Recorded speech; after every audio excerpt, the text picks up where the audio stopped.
휴대전화 통화 내용을 녹음하는 앱 사용하는 분들이 참 많습니다. 전화를 걸 때나 받을 때나 모든 통화를 자동 녹음할 수 있는데 그거 쓸만하네 싶으신가요? 아니면 찜찜하고 불쾌하신가요? 최희선 기자가 취재했습니다.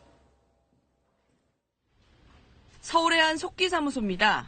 한 달 평균 200건씩 녹취록 의뢰가 들어오는데 대부분 통화 녹음 파일입니다. 지금은 핸드폰에 녹음 기능이 자동으로 되다 보니까 중요한 내용이 있구나라고 해서 그런 녹취록을 많이 뜨시기도 하고. 안드로이드 마켓에 등록된 통화 녹음 앱만 200건에 달하고 통화 녹음 기능이 포함된 통신사의 앱도 3,600만 명이 이용하고 있습니다. 메모 대신 녹음을 하는 경우가 많지만 법적 분쟁이 벌어졌을 때는 결정적인 증거가 되기도 합니다.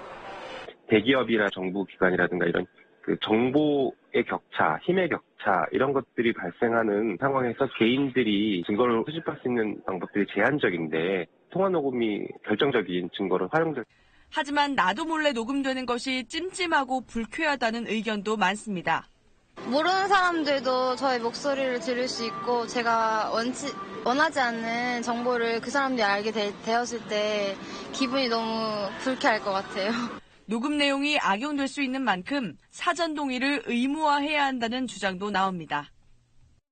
네, 최희선 기자. 우리나라에서 상대방 동의 없이 통화를 녹음해도 법적으로 문제가 안 됩니까? 네, 통신비밀보호법을 보면 되는데요. 여기에는 공개되지 않은 타인 간의 대화를 녹음하는 것을 금지하고 있습니다.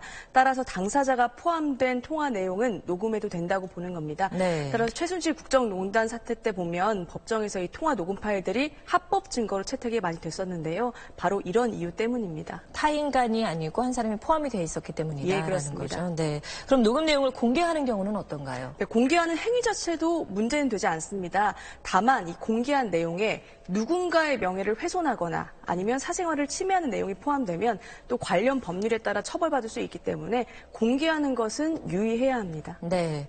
휴대전화 아이폰 같은 경우에는 아예 녹음 기능이 없잖아요. 네. 그런데 이 통화 녹음에 대해서 다른 나라 법은 어떤가요?